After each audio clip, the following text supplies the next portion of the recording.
Uttar Pradesh home guard भर्ती परीक्षा 2026 की तैयारी कर रहे सभी साथियों का एक बार फिर से स्वागत है शिक्षा संकल्प के इस ऑनलाइन यूट्यूब प्लेटफॉर्म पर। कैसे हैं आप सभी साथी? आशा करते हैं कि आप लोग बहुत ही अच्छे होंगे।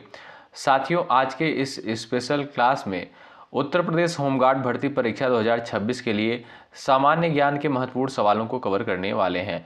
साथियों, यहाँ पर जो सवाल कवर किए गए हैं बिल्कुल परीक्षा पैटर्न के आधार पर यानी सिलेबस के आधार पर तैयार किए गए हैं। तो आइए शुरुआत करते हैं बिना किसी देरी के। आप लोग पूरे पेशेंस के साथ अंत तक बने रहिएगा। लास्ट में आप लोग अपना स्कोर ज़रूर बताइएगा। आइए शुरुआत कर लेते हैं बिना किसी देरी के। पहला क्वेश्चन देखिए, सभी लोग आंसर दीजिएगा।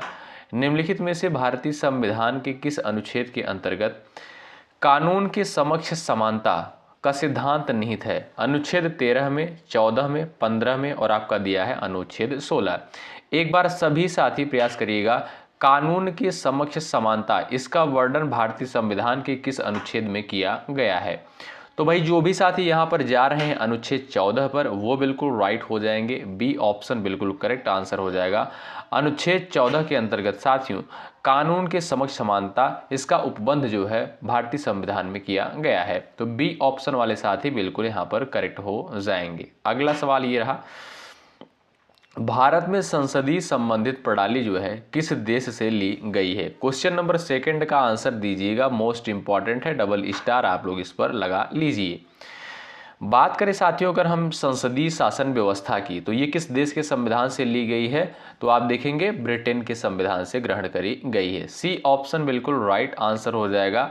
बात करें साथियों अमेरिका से, तो आप सभी साथियों को पता होगा, नहीं पता है तो जानिए। मौलिक अधिकार की अवधारणा यानी जो वर्तमान समय में भारतीय संविधान में मौलिक अधिकार निहित है, तो ये मौलिक अधिकार संबंधित अवधारणा जो है ये आपका अमेरिका के संविधान से ली गई है। ठीक है भाई। और बात करें साथियों यहाँ पर आयरलैंड की, तो आप सभी साथियों को पता होगा कि जो राज्य के नीति निर्देशक तत्व की अवधारणा है ये आपका आयरलैंड के संविधान से लिया गया है। जर्मनी की संविधान की साथियों बात करें तो यहाँ से जो है याद रखिएगा आपात संबंधित उपबंध जो है जर्मनी के संविधान से लिया गया है। ठीक है, तो इन सारे पॉइंट्स को आप लोग याद रखिएगा। तो जो भी दोस्त यहाँ पर जा रहे हैं ऑप्शन नंबर सी पर वो बिल्कुल यहाँ पर बिल्कुल राइट हो जाएंगे। ठीक है, अगला सवाल ये रहा, निम्नलिखित में से जो है यहाँ पर देखिएगा क्वेश्चन नंबर तीसरा है, निम्नलिखित में से कौन सा विषय जो है समवर्ती सूची में सम्मिलित नहीं है? क्वेश्चन नंबर थर्ड का आप लोग आंसर देने का प्रयास करिएगा। क्वेश्चन नंबर थर्ड का करेक्ट आंसर क्या हो जाएगा?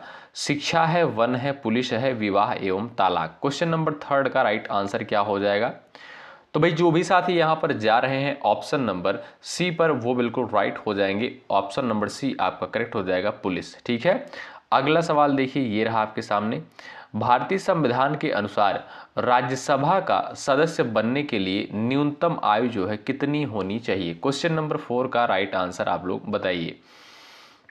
साथियों आप सभी को पता होगा राज्यसभा जो है ये संसद का उच्च सदन कहलाता है और जो लोकसभा होती है इसे जो है निम्न सदन कहते हैं संसद का। ठीक है भाई, तो यहाँ पर आपसे सीधा सवाल पूछा है कि भारतीय संविधान के अनुसार राज्यसभा का सदस्य बनने के लिए न्यूनतम आयु जो है क्या है? तो याद रखिएगा साथियों ऑप्शन नंबर बी करेक्ट हो जाएगा, 30 वर्ष। जो भी साथी बी ऑप्शन पर गए हैं वो बिल्कुल यहाँ पर राइट हो जाएंगे। बात करें लोकसभा की तो याद रखिएगा 25 वर्ष लोकसभा का होता है और जो आपका राज्यसभा का होता है वो होता है आपका 30 वर्ष। ठीक है, आपका सेकंड ऑप्शन बिल्कुल राइट आंसर हो जाएगा।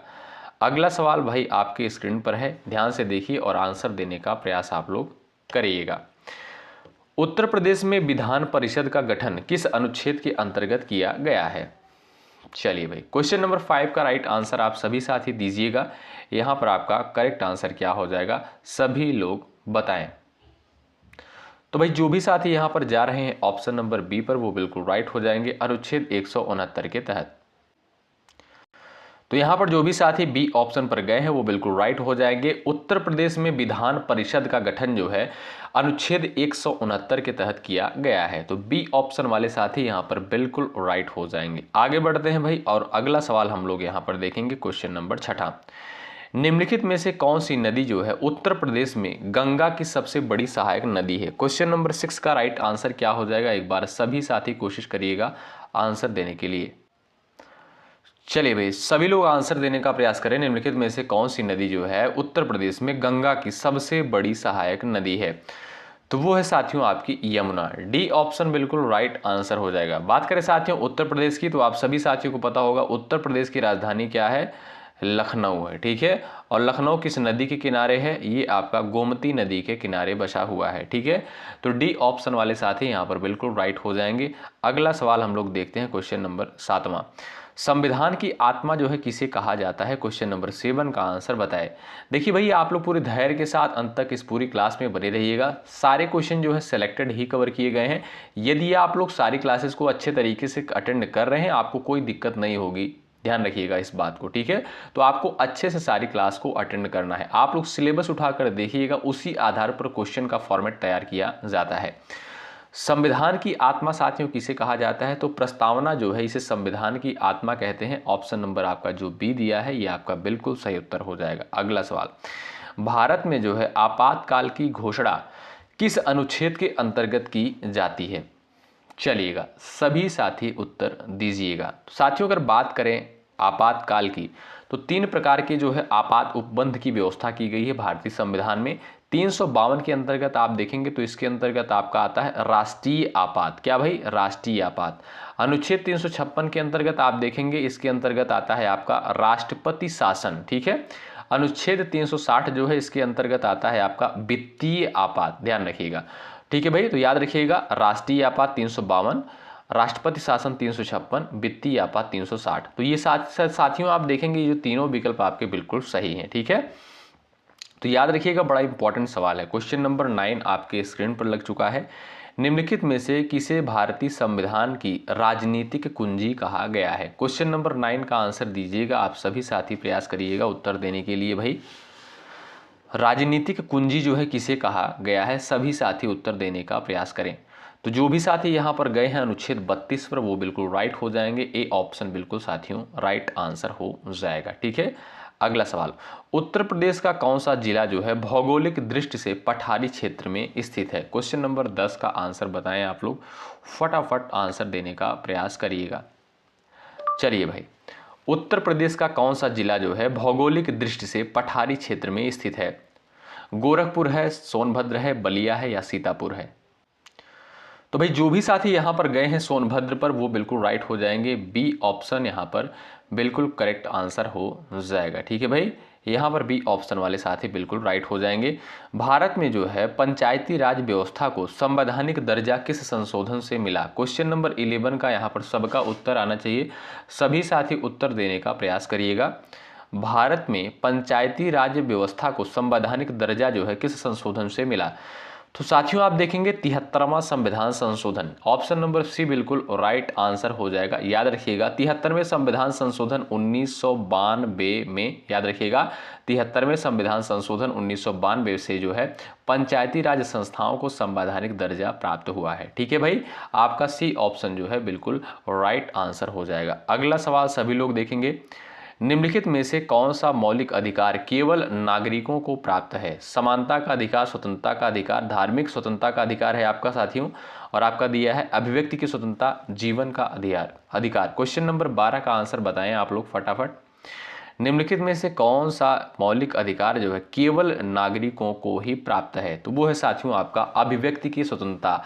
बात करें अभिव्यक्ति की स्वतंत्रता का, तो इसका उल्लेख जो है भारतीय संविधान के अनुच्छेद 19 के तहत किया गया है। ध्यान रखिएगा, ऑप्शन नंबर सी वाले साथी यहाँ पर बिल्कुल राइट हो जाएंगे, ठीक है भाई। यहाँ पर जो भी साथी सी ऑप्शन पर गए हैं, याद रखिएगा साथियों अनुच्छेद 19 के अंतर्गत जो है दिए गए अधिकार केवल भारतीय नागरिकों को प्राप्त है, ठीक है। विदेशी नागरिकों को यह अधिकार जो है, जो अभिव्यक्ति की स्वतंत्रता है, ये आपका विदेशी नागरिकों को प्राप्त नहीं है, ठीक है। इस बात को याद रखिएगा। सी ऑप्शन करेक्ट है। अगला सवाल नंबर नेक्स्ट है, भारतीय संविधान में एकल नागरिकता की व्यवस्था जो है किस देश से ली गई है? क्वेश्चन नंबर 13 का आंसर दीजिए। आप सभी साथियों को पता होगा जो भारत में नागरिकता है, जो सिटीजनशिप है, ये आपकी एकल नागरिकता है, याद रखिएगा। और ये किस देश से ली गई है? ध्यान रखें, ब्रिटेन। ऑप्शन नंबर सी बिल्कुल राइट आंसर हो जाएगा, ब्रिटेन के संविधान से। अगला सवाल, उत्तर प्रदेश में होमगार्ड संगठन का मुख्य उद्देश्य किससे संबंधित है? क्वेश्चन नंबर 14 का आंसर दीजिएगा आप लोग भाई फटाफट। सैन्य प्रशिक्षण से, नागरिक सुरक्षा से, शिक्षा प्रसार से, कर संग्रह से। क्वेश्चन नंबर 14 का राइट आंसर क्या हो जाएगा? तो जो भी साथी जा रहे हैं नागरिक सुरक्षा पर वो बिल्कुल राइट हो जाएंगे। उत्तर प्रदेश में होमगार्ड संगठन का मुख्य उद्देश्य है नागरिकों को सुरक्षा प्रदान करना। बी ऑप्शन वाले साथी बिल्कुल यहाँ पर सही हो जाएंगे। ठीक है साथियों, अगला सवाल ये रहा, निम्नलिखित में से कौन सा अनुच्छेद जो है उच्चतम न्यायालय को रिट जारी करने का अधिकार देता है? क्वेश्चन नंबर यहाँ पर 15 दिया है साथियों, इसका उत्तर सभी साथी देंगे। निम्नलिखित में से कौन सा अनुच्छेद जो है उच्चतम न्यायालय को रिट जारी करने का अधिकार देता है? तो वो है साथियों आपका क्या, अनुच्छेद 32 है। आप देखेंगे डी ऑप्शन जो दिया है बिल्कुल आपका सही उत्तर हो जाएगा। ध्यान रखें, ऑप्शन नंबर डी वाले साथी बिल्कुल करेक्ट हो जाएंगे। अगला सवाल सभी प्यारे साथी देखेंगे, भारत में जो है नीति आयोग के अध्यक्ष जो है कौन होते हैं? क्वेश्चन नंबर 16 का आंसर दीजिए। एक बार सभी लोग सेशन को लाइक कर दीजिए, शेयर कर दीजिए अपने सभी साथियों के पास। क्वेश्चन नंबर 16 जो साथियों दिया है, भारत में जो है नीति आयोग के अध्यक्ष कौन होते हैं? तो प्रधानमंत्री जी होते हैं। बी ऑप्शन बिल्कुल राइट आंसर हो जाएगा। और साथियों नीति आयोग की स्थापना जो है कब करी गई थी? 2015 में जो है नीति आयोग की स्थापना करी गई थी। ये योजना आयोग, पहले आप जानते होंगे पहले जो है योजना आयोग नीति आयोग के स्थान पर था। ठीक है, और योजना आयोग की स्थापना करी गई थी 1950 में। तो भाई योजना आयोग के स्थान पर वर्तमान समय में आप देखेंगे नीति आयोग कार्य करता है और इसकी स्थापना 2015 में करी गई और इसके अध्यक्ष कौन होते हैं? प्रधानमंत्री होते हैं। ठीक है भाई, चलिए आगे बढ़ते हैं भाई। क्वेश्चन नंबर आपका देखते हैं 17, हरित क्रांति का सर्वाधिक प्रभाव जो है भारत के किस क्षेत्र में पड़ा? क्वेश्चन नंबर 17 का आंसर बताएं। पूर्वी भारत में, उत्तर पश्चिम भारत में, दक्षिण भारत में, मध्य भारत में। क्वेश्चन नंबर 17 का राइट आंसर क्या होगा? तो साथियों हरित क्रांति का जो सर्वाधिक प्रभाव है ये भारत के जो है उत्तर पश्चिम भारत इस क्षेत्र में जो है पड़ा। ऑप्शन नंबर बी आप देखेंगे बिल्कुल आपका बिल्कुल सही आंसर हो जाएगा। सवाल नंबर नेक्स्ट है, उत्तर प्रदेश में जो है कौन सा नगर पीतल उद्योग के लिए फेमस है? बताएं। फिरोजाबाद है, मुरादाबाद है, सहारनपुर है, मेरठ है। क्वेश्चन नंबर 18 का राइट आंसर बताएं, पीतल उद्योग के लिए जो है कौन सा स्थान फेमस है उत्तर प्रदेश का? तो वो है साथियों आपका क्या भाई, वो है मुरादाबाद। बी ऑप्शन वाले साथी बिल्कुल यहाँ पर राइट हो जाएंगे। अगला सवाल, निम्नलिखित में से कौन सा मौलिक कर्तव्य जो है मूल संविधान में शामिल नहीं था? क्वेश्चन नंबर 19 का राइट आंसर आप लोग बताएंगे। क्वेश्चन नंबर 19 का सही उत्तर क्या हो जाएगा? निम्नलिखित में से कौन सा मौलिक कर्तव्य जो है मूल संविधान में शामिल नहीं था? बताइएगा साथियों, सही उत्तर क्या हो जाएगा? सभी दोस्तों को उत्तर आना चाहिए। तो जो भी दोस्त यहाँ पर गए हैं पर्यावरण संरक्षण पर वो बिल्कुल राइट हो जाएंगे। ऑप्शन नंबर सी बिल्कुल सही उत्तर हो जाएगा। अगला सवाल, भारतीय संविधान के संयुक्त सत्र की अध्यक्षता जो है किसके द्वारा की जाती है? क्वेश्चन नंबर 20 का आंसर दीजिएगा भाई। भारतीय संसद के संयुक्त सत्र की अध्यक्षता जो है किसके द्वारा की जाती है? याद रखिएगा लोकसभा स्पीकर के द्वारा यानी लोकसभा अध्यक्ष के द्वारा। याद रखिएगा साथियों, संसद के संयुक्त सत्र की अध्यक्षता जो है लोकसभा अध्यक्ष के द्वारा करी जाती है। ठीक है, चलिए आगे बढ़ते हैं भाई। और अगला सवाल ये रहा, उत्तर प्रदेश में राजकीय प्रतीक में किस पशु का जो है चित्र अंकित है? क्वेश्चन नंबर 21 का आंसर आप लोग बता सकते हैं। बाघ का, मछली का, शेर का और आपका दिया है हाथी। चलिए, तो आप सभी साथियों को पता होगा मछली। ऑप्शन नंबर बी वाले साथी बिल्कुल यहाँ पर राइट हो जाएंगे। अगला सवाल, निम्नलिखित में से कौन सा कर जो है राज्य सरकार द्वारा लगाया जाता है? क्वेश्चन नंबर 22 का आप लोग यहाँ पर आंसर दीजिएगा। आयकर, सीमा शुल्क है, उत्पाद शुल्क है और आपका दिया है स्टाम्प शुल्क। क्वेश्चन नंबर 22 का सही उत्तर क्या हो जाएगा? सभी साथियों का उत्तर आना चाहिए, बताइए। चलिएगा, निम्नलिखित में से जो है कौन सा कर राज्य सरकार द्वारा लगाया जाता है? आयकर, सीमा शुल्क, उत्पाद शुल्क और आपका दिया है स्टाम्प शुल्क। तो भाई जो भी साथी यहाँ पर जा रहे हैं स्टाम्प शुल्क पर वो बिल्कुल यहाँ पर राइट हो जाएंगे, ध्यान रखिएगा भाई। ठीक है, आइए अगला सवाल ये रहा, भारत में नियंत्रक एवं महालेखा परीक्षक की नियुक्ति जो है किसके द्वारा की जाती है? क्वेश्चन नंबर 23 का आंसर आप लोग दीजिएगा। चलिए भाई, नियंत्रक एवं महालेखा परीक्षक यानी कैग की नियुक्ति साथियों किसके द्वारा की जाती है? ध्यान रखिएगा राष्ट्रपति के द्वारा। ऑप्शन नंबर जो सी दिया है ये आपका बिल्कुल सही उत्तर हो जाएगा। ठीक है, अगला सवाल देखते हैं। क्वेश्चन नंबर ये रहा, लोक अदालत की अवधारणा किससे संबंधित है? क्वेश्चन नंबर आपके सामने 24 दिया है, इसका आंसर आप सभी दोस्त करेंगे। लोक अदालत की अवधारणा जो है किससे संबंधित है? प्रशासनिक सुधार से, वैकल्पिक विवाद समाधान से, दंड प्रक्रिया से और आपका दिया है संवैधानिक संशोधन से। क्वेश्चन नंबर जो आपका 24 दिया है इसका उत्तर आप सभी साथी करेंगे। तो आप देखेंगे यहाँ पर जो आपका बी ऑप्शन दिया है वैकल्पिक विवाद समाधान से, बी ऑप्शन बिल्कुल राइट आंसर हो जाएगा। लोक अदालत की अवधारणा जो है किससे संबंधित है, वैकल्पिक विवाद समाधान से, बी ऑप्शन करेक्ट है। अगला सवाल, उत्तर प्रदेश में जो है किस नदी को पूर्वी गंगा कहा जाता है, बताइए। सभी साथी उत्तर देने का प्रयास करें।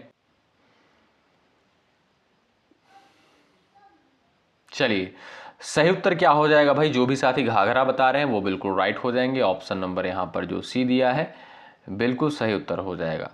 अगला सवाल भाई हम लोग यहाँ पर देखते हैं। क्वेश्चन नंबर आप देखेंगे 26 है। भारतीय संविधान के अनुसार राष्ट्रपति शासन अधिकतम कितने समय तक लगाया जा सकता है। चलिए भाई, क्वेश्चन नंबर 26 आपके स्क्रीन पर दिया है, इसका सही उत्तर क्या हो जाएगा बताएं भाई।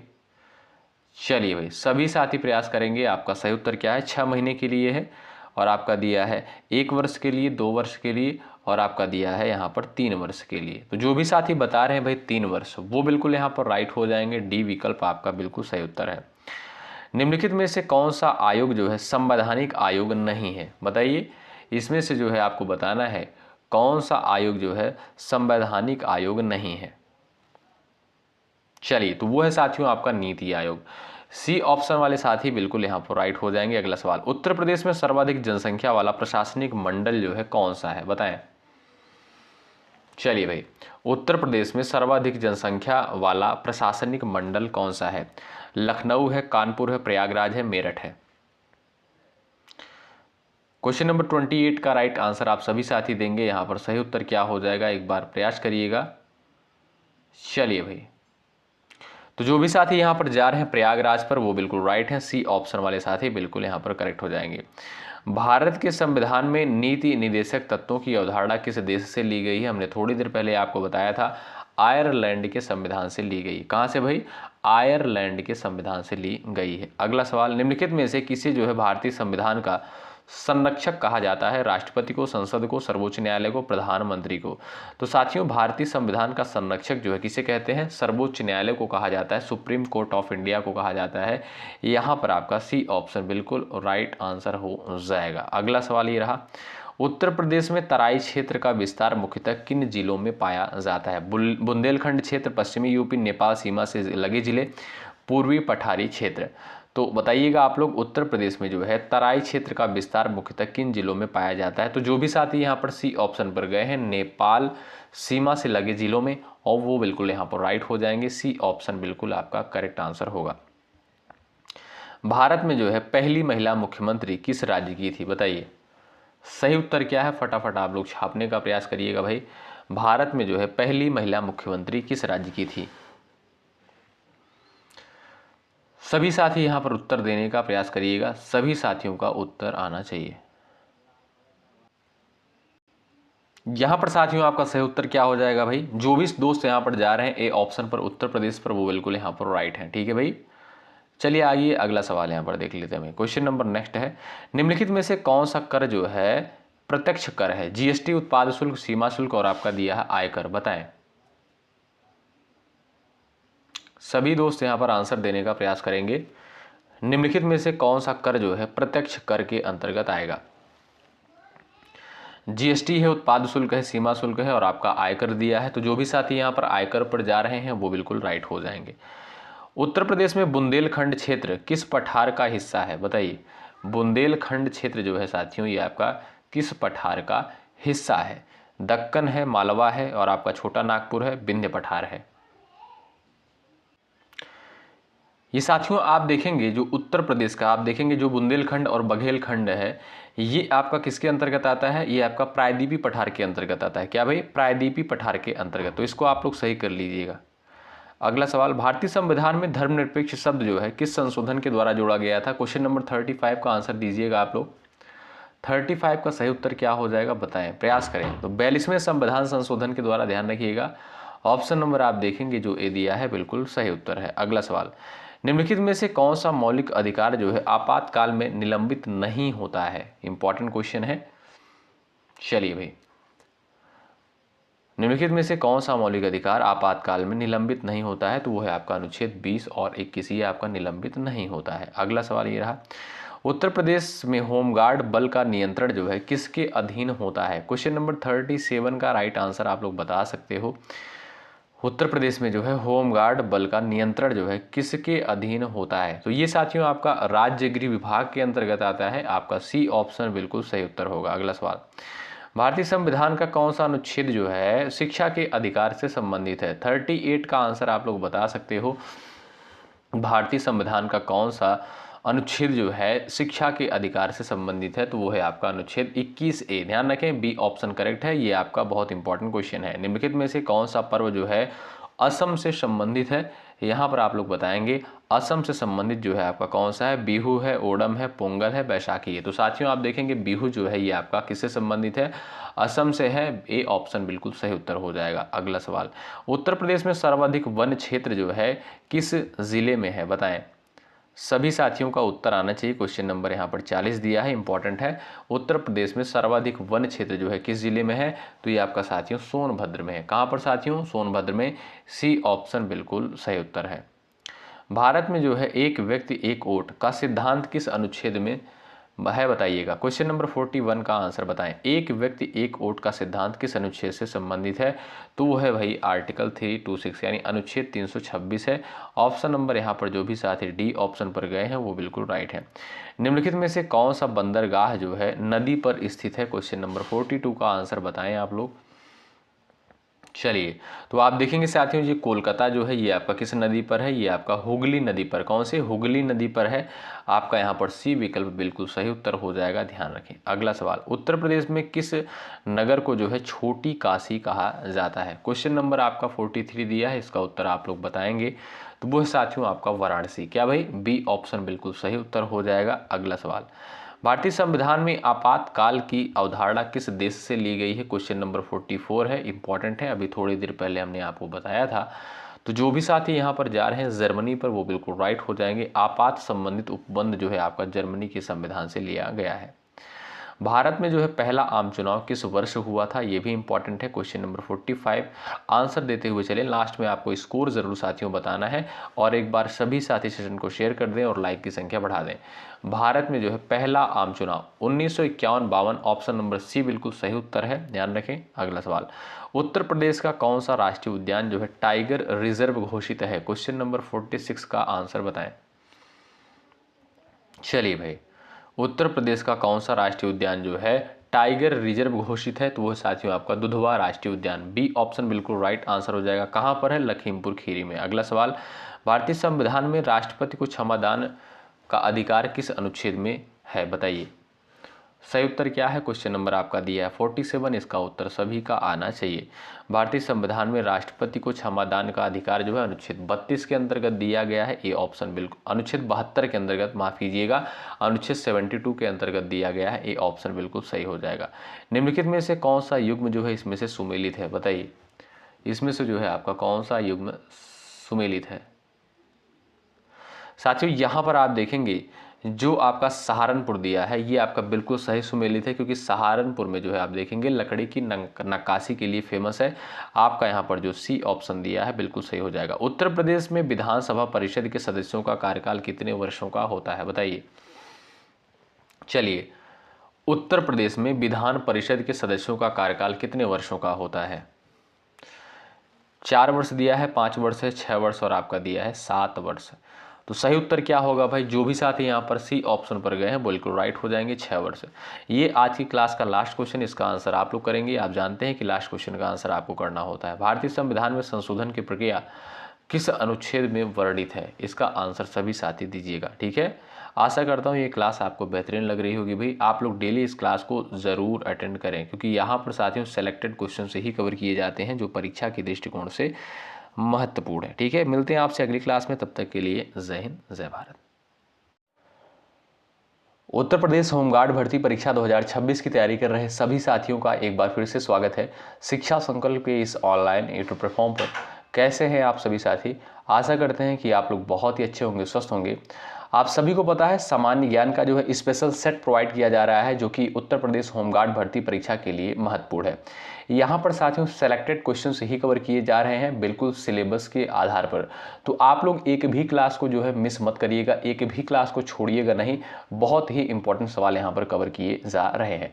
तो आइए शुरुआत करते हैं बिना किसी देरी के। पूरे धैर्य के साथ आप लोग अंत तक बने रहिएगा और लास्ट में आप लोग अपना स्कोर भी बताइएगा, देखिए आप लोग कितने सवालों को सही कर पाते हैं। तो चलिए शुरुआत कर लेते हैं बिना किसी देरी के। होमगार्ड संगठन का मुख्य उद्देश्य क्या है? सैन्य कार्य करना, पुलिस को सहायता प्रदान करना, न्यायिक कार्य करना, प्रशासन चलाना। क्वेश्चन नंबर फर्स्ट का आपका राइट आंसर क्या हो जाएगा? यहाँ पर जो भी साथी जा रहे हैं ऑप्शन नंबर बी पर, वो बिल्कुल राइट हो जाएंगे, पुलिस को सहायता प्रदान करना। आप सभी साथियों को पता होगा होमगार्ड जो है एक स्वैच्छिक बल है, जिसका गठन जो है देश में आंतरिक सुरक्षा, कानून व्यवस्था, आपदा प्रबंधन और चुनाव जैसे कार्यों में पुलिस एवं प्रशासन की सहायता के लिए किया गया था। ठीक है, बस आप लोग इतना साथियों याद रखिएगा कि होमगार्ड संगठन का मुख्य उद्देश्य क्या है? पुलिस को जो है सहायता प्रदान करना। बी ऑप्शन आपका बिल्कुल राइट आंसर होगा। क्वेश्चन नंबर सेकंड है, उत्तर प्रदेश में जो है होमगार्ड किस विभाग के अंतर्गत कार्य करता है? क्वेश्चन नंबर सेकंड का आप लोग यहाँ पर आंसर बताइएगा। राजस्व विभाग, गृह विभाग, कार्मिक विभाग और आपका दिया है रक्षा विभाग। तो आप सभी साथी याद रखिएगा, गृह विभाग ऑप्शन नंबर जो बी दिया है बिल्कुल राइट आंसर हो जाएगा। उत्तर प्रदेश में होमगार्ड जो है ये आपका गृह विभाग के अंतर्गत कार्य करता है। ऑप्शन नंबर बी बिल्कुल राइट आंसर है। अगला सवाल ये रहा, होमगार्ड को जो है सामान्यतः किस प्रकार की सेवा माना जाता है? क्वेश्चन नंबर थर्ड का आप लोग यहाँ पर आंसर दीजिएगा। अस्थायी सेवा, निजी सेवा, स्वैच्छिक सेवा, संविदा सेवा। देखिए साथियों, यदि आपको आंसर पता होगा क्वेश्चन का तो आप लोग फटाफट आंसर देते हुए कमेंट बॉक्स में जरूर चलिएगा। ठीक है, इससे आप लोग अपनी तैयारी को चेक कर पाएंगे।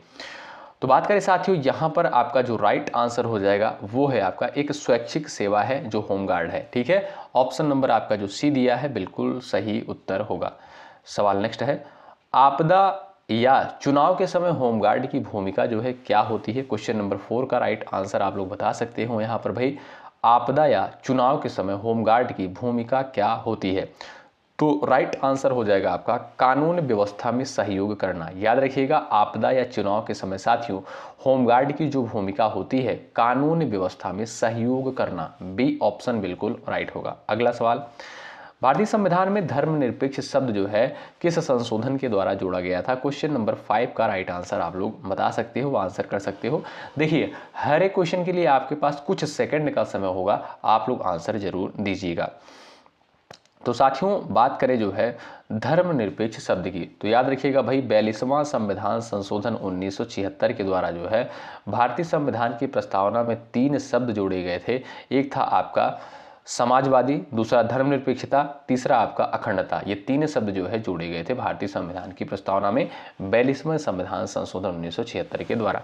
ए विकल्प यहाँ पर बिल्कुल आपका राइट आंसर होगा। अगला सवाल, भारत का जो है पहला गवर्नर जनरल कौन था? क्वेश्चन नंबर 6 का राइट आंसर आप लोग कर सकते हो यहाँ पर फटाफट भाई। चलिए, क्वेश्चन नंबर 6 का आंसर आप लोग बता सकते हो, भारत का जो है पहला गवर्नर जनरल कौन था? याद रखिएगा, Lord William Bentinck. Most important सवाल है, डी ऑप्शन बिल्कुल आपका यहाँ पर राइट हो जाएगा। अगला सवाल, लोकसभा में जो है अधिकतम कितने सदस्य हो सकते हैं? क्वेश्चन नंबर 7 का राइट आंसर आप लोग बताइए, फटाफट आंसर करिएगा। 540, 545, 50, उसके बाद है आपका 552। लोकसभा में जो है अधिकतम कितने सदस्य हो सकते हैं? तो साथियों आप सभी को पता होगा लोकसभा जो है ये आपका संसद का निम्न सदन कहलाता है और राज्यसभा को आपको पता होगा इसे जो है उच्च सदन कहा जाता है। तो यहाँ पर आप देखेंगे जो राइट आंसर हो जाएगा वो हो जाएगा आपका 552। ठीक है, लोकसभा में अधिकतम सदस्यों की संख्या 552 हो सकती है। ठीक है भाई, डी ऑप्शन आपका बिल्कुल राइट आंसर हो जाएगा। और अगर आपसे पूछा जाए कि लोकसभा के सदस्यों का कार्यकाल कितना होता है तो 5 वर्ष होता है। राज्यसभा के सदस्यों का कार्यकाल साथियों 6 वर्ष का होता है। ठीक है, अगला सवाल, भारत की जो है सबसे लंबी नदी कौन सी है? क्वेश्चन नंबर 8 का आंसर आप लोग कर सकते हो यहाँ पर भाई। चलिएगा, भारत की जो है सबसे लंबी नदी कौन सी है? तो वो है साथियों कौन सी नदी, गंगा है। ऑप्शन नंबर सी बिल्कुल राइट आंसर हो जाएगा। इसकी लंबाई आप देखेंगे लगभग 2525 किलोमीटर जो है इसकी लंबाई है। तो जो भी साथी सी विकल्प पर गए हैं वो बिल्कुल राइट हो जाएंगे। नीति आयोग का साथियों अध्यक्ष कौन होता है, क्वेश्चन नंबर 9 का आप लोग आंसर कर सकते हो। राष्ट्रपति, प्रधानमंत्री, गृह मंत्री, वित्त मंत्री। अगर देखिए लग रहा हो कि स्पीड थोड़ा सा ज़्यादा है तो आप लोग बताइएगा, नेक्स्ट क्लास से जो है सुधार कर दिया जाएगा, हम लोग थोड़ा सा स्लो चलेंगे, ठीक है भाई। तो नीति आयोग का अध्यक्ष साथियों कौन होता है, प्रधानमंत्री होते हैं। बी ऑप्शन बिल्कुल राइट आंसर हो जाएगा। नीति आयोग की स्थापना साथियों कब करी गई थी, 2015 में जो है नीति आयोग की स्थापना करी गई थी, ठीक है। तो आप देखेंगे यहाँ पर जो बी ऑप्शन दिया है वो बिल्कुल राइट आंसर हो जाएगा। उत्तर प्रदेश का जो है राजकीय पशु कौन सा है, क्वेश्चन नंबर 10 का राइट आंसर बताइएगा आप लोग। चलिएगा, आप जानते हैं कि यूपी होमगार्ड की परीक्षा है तो यहाँ से ऐसा सवाल ही नहीं उठ सकता कि यहाँ पर जो है यूपी से संबंधित सवाल ना पूछा जाए। यूपी से संबंधित साथियों भर भर के सवाल पेपर में पूछा जाएगा, ठीक है। तो आप देखेंगे यहाँ पर उत्तर प्रदेश का जो राजकीय पशु है साथियों वो क्या है, वो है आपका बारहसिंघा है। बी ऑप्शन जो दिया है बिल्कुल राइट आंसर हो जाएगा। अगर आपसे पूछा जाए कि उत्तर प्रदेश का राजकीय पुष्प कौन सा है तो आप कहिएगा पलाश जो है ये आपका उत्तर प्रदेश का राजकीय पुष्प है, ठीक है भाई। अगला सवाल, भारतीय संविधान सभा की जो है प्रथम बैठक कब हुई थी, क्वेश्चन नंबर 11 का आंसर आप लोग करिएगा फटाफट। चलिए, और एक बार सभी लोग सेशन को लाइक कर दे, शेयर कर दे अपने सभी साथियों के पास। वैसे मैं लाइक के लिए बोलता नहीं हूं लेकिन एक बार कर दीजिएगा, बहुत मेहनत के साथ इस कंटेंट को तैयार किया जाता है, ठीक है। इससे क्या होगा, ये क्लास और भी स्टूडेंट के पास पहुंचेगी। तो भारतीय संविधान सभा की जो प्रथम बैठक हुई थी साथियों ये आपका 9 दिसंबर 1946 को हुई थी। और इसके अस्थाई अध्यक्ष कौन थे, याद रखिएगा डॉक्टर राजेंद्र प्रसाद थे। और इसके अस्थाई अध्यक्ष कौन थे, डॉक्टर सच्चिदानंद सिन्हा, ठीक है। दोनों पॉइंट को आप लोग याद रखिएगा। ऑप्शन नंबर सी जो दिया है बिल्कुल राइट आंसर हो जाएगा। 15 अगस्त 1947 को आप सभी साथियों को पता होगा कि स्वतंत्रता दिवस के रूप में मनाया जाता है। इसी दिन हमारा देश जो है आज़ाद हुआ था। और 26 जनवरी 1950 को आप सभी को पता होगा संविधान जो है पूर्ण रूप से लागू हुआ था। और 26 जनवरी को जो है रिपब्लिक डे यानी गणतंत्र दिवस के रूप में मनाया जाता है, ठीक है। और ये आपका 9 दिसंबर 1946 दिया है। 9 दिसंबर 1946 को जो है संविधान सभा की प्रथम बैठक हुई थी।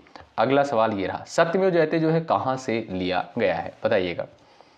चलिए साथियों, सत्यमेव जयते जो है ये आपका आप जानते होंगे ये भारत का जो है आदर्श वाक्य है। क्या, ये भारत का जो है आदर्श वाक्य है। और ये आप देखेंगे जो भारत का जो राजकीय चिन्ह है अशोक स्तंभ, क्या जो भारत का राष्ट्रीय चिन्ह है क्या कहते हैं, अशोक स्तंभ कहते हैं। और अशोक स्तंभ पर जो है सत्यमेव जयते शब्द लिखा हुआ है। ये कहाँ से लिया गया है साथियों, ये जो है आपका मुंडक उपनिषद से लिया गया है। यानी आपका सी ऑप्शन बिल्कुल राइट आंसर हो जाएगा। मुंडको उपनिषद से लिया गया है सत्यमेव जयते शब्द। सत्यमेव जयते का साथियों अर्थ होता है सदा सत्य की ही विजय होती है, सदा सत्य की ही जीत होती है, ठीक है। ऑप्शन नंबर सी वाले दोस्त यहां पर बिल्कुल राइट है। अगला सवाल, राज्यसभा का जो अस्थाई सदन होने का कारण क्या है, बताइए। कभी भंग नहीं होती है, कार्यकाल लंबा होता है, सदस्य कम होते हैं, राष्ट्रपति नियंत्रित करता है, बताएं।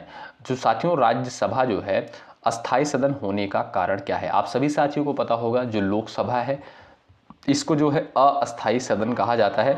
और राज्यसभा जो है साथियों इसे जो है अस्थाई सदन कहते हैं। तो यहाँ पर आपसे सवाल करता है कि राज्यसभा को अस्थाई सदन क्यों कहा जाता है, तो याद रखिएगा साथियों राज्यसभा जो है कभी भंग नहीं हो सकती है, इसलिए इसे क्या कहते हैं, इसे अस्थाई सदन कहते हैं, ठीक है। ए ऑप्शन बिल्कुल राइट आंसर हो जाएगा, ठीक है। चलिए आगे बढ़ते हैं, क्वेश्चन नंबर नेक्स्ट है, भारत में जो है पहली जनगणना कब हुई थी, क्वेश्चन नंबर आपका 14 दिया है। इसका आंसर आप लोग करिएगा फटाफट। चलिए इसका सही उत्तर क्या हो जाएगा, एक बार सभी साथी कोशिश करिएगा। तो भाई देखिए भारत की जो साथियों पहली जनगणना हुई थी वो हुई थी आपका 1872 में हुई थी, ठीक है। और अगर आपसे पूछा जाए कि नियमित जनगणना कब से शुरू हुई थी तब आप कहिएगा 1881 में जो है नियमित जनगणना शुरू हुई थी, ठीक है। तो यहां पर आप देखेंगे जो ए विकल्प दिया है यही आपका बिल्कुल सटीक और सही उत्तर हो जाएगा। अगला सवाल देखिए ये रहा, हरित क्रांति का संबंध साथियों किससे है, क्वेश्चन नंबर 15 का आप लोग यहाँ पर आंसर कर सकते हो। हरित क्रांति का संबंध जो है किससे है, उद्योग से है, शिक्षा से है, कृषि से है और आपका दिया है परिवहन। क्वेश्चन नंबर 15 का राइट आंसर आप लोग बता सकते हो यहाँ पर। सही उत्तर क्या हो जाएगा बताइएगा। तो साथियों जो हरित क्रांति का संबंध है याद रखिएगा ये आपका कृषि से है। किससे भाई? कृषि से है। ऑप्शन नंबर जो सी दिया है बिल्कुल राइट आंसर हो जाएगा। यहाँ पर जो भी साथी सी ऑप्शन पर गए हैं वो बिल्कुल राइट आंसर हो जाएगा उनका। और साथियों हरित क्रांति का जनक किसे कहा जाता है? Doctor MS. स्वामीनाथन को जो है हरित क्रांति का जनक कहा जाता है। अगला सवाल, योजना आयोग को साथियों किस वर्ष समाप्त कर दिया गया था? बताइएगा। क्वेश्चन नंबर 16 का आंसर क्या हो जाएगा? सबका उत्तर आना चाहिए, बताएं। तो हमने साथियों भी आपको थोड़ी देर पहले डिस्कस किया था। आप देखेंगे यहाँ पर योजना आयोग की स्थापना जो हुई थी साथियों 1950 में योजना आयोग की स्थापना करी गई थी। उसके बाद साथियों आप देखेंगे इसके स्थान पर नीति आयोग की स्थापना कब करी गई? 2015 में। तो यहाँ पर जो सी विकल्प दिया है यही बिल्कुल आपका राइट आंसर हो जाएगा। अगला सवाल ये रहा, भारत का जो है सबसे बड़ा राज्य क्षेत्रफल के आधार पर कौन सा है? क्वेश्चन नंबर 17 का उत्तर दे सकते हो आप लोग। भारत का जो है सबसे बड़ा राज्य क्षेत्रफल के आधार पर जो है कौन सा है? जनसंख्या के मामले में देखेंगे साथियों तो वो है आपका उत्तर प्रदेश जो है जनसंख्या के मामले में जो है सबसे बड़ा राज्य है। और आप देखेंगे अगर क्षेत्रफल के आधार पर तो वो है आपका राजस्थान। डी विकल्प बिल्कुल राइट आंसर होगा। अगला सवाल ये रहा, मौलिक अधिकारों की रक्षा के लिए कौन सा अनुच्छेद है? क्वेश्चन नंबर 18 दिया है। इसका उत्तर आप लोग करेंगे फटाफट। चलिए सभी लोग उत्तर देने का प्रयास करें। यहाँ पर सभी का उत्तर आना चाहिए। मौलिक अधिकार की रक्षा करने के लिए जो है कौन सा अनुच्छेद है? तो वो है साथियों अनुच्छेद 32। ऑप्शन नंबर सी जो दिया है बिल्कुल सही उत्तर होगा। भारत छोड़ो आंदोलन जो है कब शुरू हुआ? बताइए। क्वेश्चन नंबर 19 का राइट आंसर क्या है? भारत छोड़ो आंदोलन की शुरुआत साथियों कब हुई थी? तो याद रखें आप लोग राइट आंसर हो जाएगा 1942 को। 8 अगस्त 1942 को जो है महात्मा गांधी के द्वारा भारत छोड़ो आंदोलन की शुरुआत करी गई थी। आप देखेंगे जो सी विकल्प दिया है यही आपका बिल्कुल राइट आंसर हो जाएगा। अगला सवाल, नियंत्रक एवं महालेखा परीक्षक किसके प्रति जो है उत्तरदायी होता है? क्वेश्चन नंबर 20 का उत्तर दे सकते हो आप लोग यहाँ पर। नियंत्रक एवं महालेखा परीक्षक जो है किसके प्रति उत्तरदायी होता है? राष्ट्रपति, प्रधानमंत्री, संसद, सुप्रीम कोर्ट। ध्यान रखिएगा साथियों जो नियंत्रक एवं महालेखा परीक्षक यानी कैग जो होता है ये आपका संसद के प्रति उत्तरदायी होता है। आपका सी ऑप्शन बिल्कुल राइट आंसर होगा। अगला सवाल, भारत का जो है राष्ट्रीय वृक्ष क्या है? ये तो सामान्य जानकारी ही आपको पता भी होनी चाहिए। देखिए होमगार्ड की परीक्षा है तो प्रश्न यहाँ से पूछा जा सकता है। ठीक है, 21 का आंसर दीजिएगा। चलिए भारत का जो है राष्ट्रीय वृक्ष जो है कौन सा है? तो वो है साथियों आपका कौन सा? बरगद। ऑप्शन नंबर बी जो है बिल्कुल राइट आंसर होगा। अगला सवाल, भारतीय रिजर्व बैंक की स्थापना साथियों कब करी गई थी? बताइए। रिजर्व बैंक ऑफ इंडिया की स्थापना कब करी गई थी? सभी का उत्तर आना चाहिए। 1930 में, 35 में, 1947 में और आपका दिया है 1950। साथियों सिलेबस आप लोग देखेंगे बिल्कुल सिलेबस के आधार पर ही यहाँ पर क्वेश्चंस को तैयार किए गए हैं। इस बात को आप लोग नोट कर दीजिएगा। ठीक है, आपको एक भी ऐसा क्वेश्चन नहीं देखने को मिलेगा जो इंपॉर्टेंट नहीं है। सभी ऑथेंटिक क्वेश्चन है, इसलिए मैं कह रहा हूँ डेली आप लोग इन क्लासेस को जरूर अटेंड करें। ठीक है, तो भारतीय रिजर्व बैंक की स्थापना जो है साथियों ये आपका आप देखेंगे 1935 में करी गई थी। आपका बी ऑप्शन बिल्कुल राइट आंसर हो जाएगा। भारत का जो है पहला राष्ट्रपति जो है बताइएगा। भारत के जो है प्रथम राष्ट्रपति कौन थे? क्वेश्चन नंबर 23 का राइट आंसर बताएं। चलिए जो साथियों भारत के जो है पहले राष्ट्रपति कौन थे? याद रखिएगा आप लोग राइट आंसर हो जाएगा डॉक्टर राजेंद्र प्रसाद। ए विकल्प बिल्कुल राइट आंसर होगा। अशोक स्तंभ पर साथियों कितने सिंह बने हुए हैं? आप सभी साथियों को पता होगा ये जो अशोक स्तंभ है भारत का राष्ट्रीय चिन्ह है। आपको पता होगा अभी हमने थोड़ी देर पहले आपको बताया था। और इसी पर साथियों क्या सत्यमेव जयते जो वाक्य है यही लिखा हुआ है। ठीक है, तो अशोक स्तंभ पर साथियों कितने सिंह बने हुए हैं? 4 बने हुए हैं। यहाँ पर जो सी ऑप्शन दिया है बिल्कुल सही उत्तर होगा। लोकसभा का कार्यकाल साथियों कितने वर्षों का होता है? क्वेश्चन नंबर 25 का उत्तर आप लोग दे सकते हो। यहाँ पर लोकसभा के कार्यकाल की साथियों बात करें, आप जानते हैं लोकसभा जो है ये संसद का आपका निम्न सदन कहलाता है और इसे साथियों अस्थायी सदन कहते हैं। और लोकसभा का साथियों जो कार्यकाल होता है 5 वर्षों का कार्यकाल होता है। आप देखेंगे यहाँ पर जो बी विकल्प दिया है यही आपका बिल्कुल सही उत्तर हो जाएगा। अगला सवाल ये रहा, भारत का जो है राष्ट्रीय गीत कौन सा है? बताइएगा आप लोग फटाफट आंसर दीजिएगा। भारत का जो है और राष्ट्रीय गीत साथियों कौन सा है? वो है आपका Vande Mataram. Option number B बिल्कुल राइट आंसर हो जाएगा। जनगण मन आप जानते हैं ये आपका भारत का क्या है? ये आपका राष्ट्रीय गान है। अगला सवाल ये रहा, उत्तर प्रदेश की राजधानी कौन सी है? सभी को पता होगा। 27 का उत्तर दे दीजिए आप लोग। उत्तर प्रदेश की राजधानी क्या है भाई? उत्तर प्रदेश की राजधानी हो लखनऊ। ऑप्शन नंबर सी बिल्कुल राइट आंसर हो जाएगा। और लखनऊ जो है साथियों ये आपका किस नदी के तट पर है? गोमती नदी के तट पर है। ऑप्शन नंबर सी बिल्कुल राइट आंसर है। अगला सवाल, नीली क्रांति का संबंध साथियों किससे है? क्वेश्चन नंबर 28 का आंसर दीजिए। चलिएगा फटाफट उत्तर दीजिएगा यहाँ पर 28 नंबर के सवाल का। सही उत्तर क्या हो जाएगा भाई? तो नीली क्रांति का संबंध जो है साथियों ये आपका मत्स्य पालन से है। किससे? मत्स्य पालन से है। बी विकल्प आपका बिल्कुल यहाँ पर राइट हो जाएगा। अगला सवाल यहाँ पर है, भारत का जो है सबसे बड़ा बांध जो है कौन सा है? 29 का आंसर क्या है भाई? एक बार सभी साथी उत्तर दे सकते हो। भारत का जो है सबसे बड़ा बांध कौन सा है? चलिए, हीराकुंड है, भाखड़ नांगल है, टिहरी है, सरदार सरोवर है। यहाँ पर आपका सही उत्तर क्या हो जाएगा? जो भी साथी बता रहे हैं हीराकुंड, यहाँ पर जो हीराकुंड बता रहे हैं वो भाई यहाँ पर बिल्कुल राइट हो जाएंगे। भारत का जो सबसे बड़ा बांध है साथियों वो है आपका हीराकुंड। इसकी लंबाई की बात करें लगभग 25.8 किलोमीटर जो है इसकी लंबाई है हीराकुंड बांध की। ठीक है, ए विकल्प आपका बिल्कुल सही हो जाएगा। भारत में जो है आपातकाल की घोषणा कितनी बार हुई है? बताइए, सही उत्तर क्या हो जाएगा बताएं। भारत में जो है आपातकाल की घोषणा कितनी बार हुई है? चलिए, सही उत्तर क्या हो जाएगा साथियों? एक बार सभी साथी कोशिश करेंगे। तो भाई जो भी लोग बता रहे हैं 3 बार वो बिल्कुल यहाँ पर राइट हो जाएंगे। ऑप्शन नंबर आपका सी जो दिया है बिल्कुल राइट आंसर हो जाएगा। पहले बार आप देखेंगे 1962 में, उसके बाद 1971 में, उसके बाद साथियों आप देखेंगे 1975 में। ठीक है, तो यहाँ पर सी ऑप्शन जो दिया है बिल्कुल राइट आंसर हो जाएगा। भारतीय संविधान की प्रस्तावना में जो है कितने आदर्शों का उल्लेख किया गया है? बताइए, सभी लोग फटाफट उत्तर दीजिएगा यहाँ पर भाई। भारतीय संविधान की प्रस्तावना में जो है कितने आदर्शों का उल्लेख किया गया है? तो 5 आदर्शों का उल्लेख किया गया है। न्याय, स्वतंत्रता, समानता, बंधुत्व और संप्रभुता, ये 5 प्रकार के जो है आदर्शों का उल्लेख किया गया है। आप देखेंगे यहाँ पर जो सी ऑप्शन दिया है ये साथियों आपका बिल्कुल राइट आंसर हो जाएगा। अगला सवाल हम लोग यहाँ पर देखेंगे दोस्तों, लोकसभा का गठन किस अनुच्छेद के अंतर्गत किया गया है? सवाल नंबर 32 दिया है, इसका सही उत्तर क्या हो जाएगा? सभी साथियों का आंसर आना चाहिए। देखिए साथियों, अगर यहाँ पर मैं आपसे पूछूं कि संसद का उल्लेख किस अनुच्छेद के अंतर्गत किया गया है, तो संसद का उल्लेख जो है अनुच्छेद 79 के तहत किया गया है। और इसके साथियों 2 सदन है, एक है लोकसभा और एक आपकी राज्यसभा। तो लोकसभा का जो उल्लेख किया गया है अनुच्छेद 81 के तहत किया गया है, और राज्यसभा का जो उल्लेख किया गया है इसका अनुच्छेद 80 के तहत किया गया है। इन तीनों आर्टिकल को आप लोग याद रखिएगा। ठीक, तो यहाँ पर आप देखेंगे जो अनुच्छेद 81 है बिल्कुल सही उत्तर हो जाएगा। अगला सवाल, भारत का जो राष्ट्रीय कैलेंडर है किस पर आधारित है? क्वेश्चन नंबर 33 का आंसर बता सकते हो आप लोग।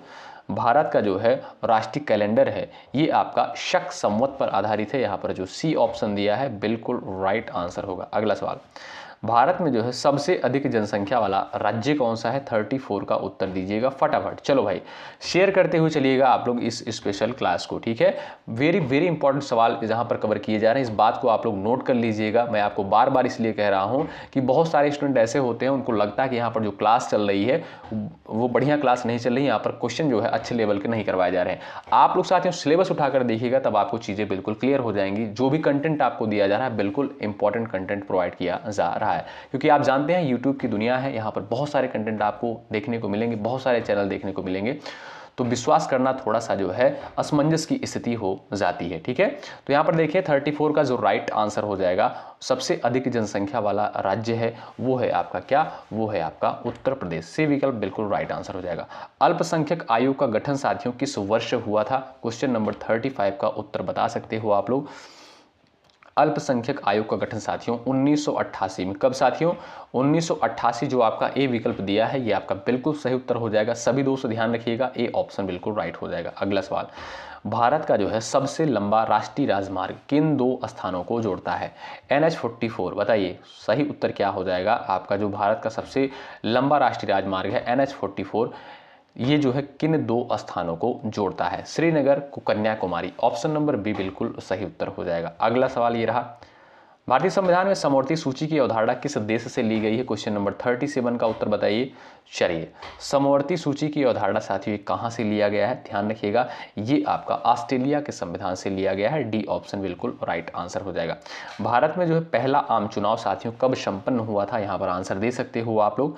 भारत में जो है पहला आम चुनाव कब संपन्न हुआ था? सही उत्तर क्या हो जाएगा? सभी साथियों का उत्तर आना चाहिए। तो जो भी लोग यहाँ पर जा रहे हैं 1951-52 में, वो बिल्कुल राइट हो जाएंगे। ऑप्शन नंबर आपका यहाँ पर सी बिल्कुल राइट हो जाएगा। राष्ट्रीय आय की गणना साथियों किस संस्था के द्वारा की जाती है? बताइए। चलिए भाई आंसर दीजिएगा। राष्ट्रीय आय की गणना किस संस्था के द्वारा की जाती है? केंद्रीय सांख्यिकी कार्यालय NSO के द्वारा जो है राष्ट्रीय आय की गणना करी जाती है। अगला सवाल ये रहा, इंपॉर्टेंट है, आंसर दीजिए। भारत का जो है सबसे ऊंचा जलप्रपात कौन सा है? भारत का जो है सबसे ऊंचा जलप्रपात जो है साथियों कौन सा है? उत्तर दीजिएगा आप लोग। तो वो है आपका कुंचिकल जलप्रपात। कौन सा भाई? कुंचिकल जलप्रपात है। ऑप्शन नंबर आप देखेंगे जो सी दिया है बिल्कुल सही उत्तर हो जाएगा। संसदीय शासन व्यवस्था जो है ये अवधारणा जो है साथियों किस देश के संविधान से ली गई है? क्वेश्चन नंबर 41 का जो है आंसर दीजिए आप लोग फटाफट। चलिएगा, सभी साथी यहां पर उत्तर देंगे। संसदीय शासन व्यवस्था जो है किस देश के संविधान से ली गई है? तो ये आपका ब्रिटेन के संविधान से ली गई है। ऑप्शन नंबर सी बिल्कुल राइट आंसर हो जाएगा। अमेरिका के संविधान से जो है साथियों मौलिक अधिकार संबंधित अवधारणा ली गई है और रूस के संविधान से जो है मौलिक कर्तव्य की अवधारणा ली गई है। तो यहाँ पर सी विकल्प बिल्कुल राइट आंसर होगा। अगला सवाल, भारत में जो है वित्त आयोग का गठन कितने वर्षों में किया जाता है? यहाँ पर इसका आंसर दीजिएगा आप लोग। भारत में वित्त आयोग का गठन साथियों 5 वर्षों में। कब भाई? 5 वर्षों में। ऑप्शन नंबर आप देखेंगे सी जो दिया है ये बिल्कुल राइट आंसर हो जाएगा। अगला सवाल, राज्य के नीति निर्देशक तत्व किस देश के संविधान से लिए गए हैं? क्वेश्चन नंबर आपका दिया है 43। इसका उत्तर आप सभी साथी करेंगे। चलिए, राज्य के नीति निर्देशक तत्व किस देश के संविधान से लिए गए हैं? तो ये साथियों आपका कहाँ से लिया गया है? आयरलैंड के संविधान से। और आप देखेंगे भारतीय संविधान में कहाँ पर इसको कहाँ पर रखा गया है? तो भाग 4 के अंतर्गत इसको रखा गया है, राज्य के नीति निर्देशक सिद्धांत को। अनुच्छेद पूछे आप कहिएगा, अनुच्छेद 36 से 51 के तहत रखा गया है। ठीक है। अगला सवाल, भारत का जो है पहला ज्ञानपीठ पुरस्कार जो है किसे मिला था? क्वेश्चन नंबर 44 का राइट आंसर बताएं। भारत का जो है पहला ज्ञानपीठ पुरस्कार साथियों जी शंकर कुरूप को दिया गया था। ऑप्शन नंबर सी बिल्कुल राइट आंसर होगा। अगला सवाल, संविधान का रक्षक जो है किसे कहा जाता है? यानी संविधान का संरक्षक किसे कहा जाता है? इंपॉर्टेंट सवाल है। तो साथियों आप जानते होंगे संविधान का संरक्षक किसे कहते हैं भाई? सुप्रीम कोर्ट को। ऑप्शन नंबर सी बिल्कुल राइट आंसर होगा। भारत में जो सबसे पहले सूर्य जो है किस राज्य में उदय होता है? क्वेश्चन नंबर 46 का राइट आंसर बताएं। भारत में जो है सबसे पहले सूर्य जो है किस राज्य में उदय होता है? तो ये साथियों सबसे पहले अरुणाचल प्रदेश में। ऑप्शन नंबर सी आप देखेंगे बिल्कुल राइट आंसर हो जाएगा। अगला सवाल ये रहा, राष्ट्रीय आपदा प्रबंधन अधिनियम किस वर्ष जो है लागू हुआ था? क्वेश्चन नंबर 47 का राइट आंसर आपका क्या हो जाएगा? बताएं, सही उत्तर क्या होगा बताएं।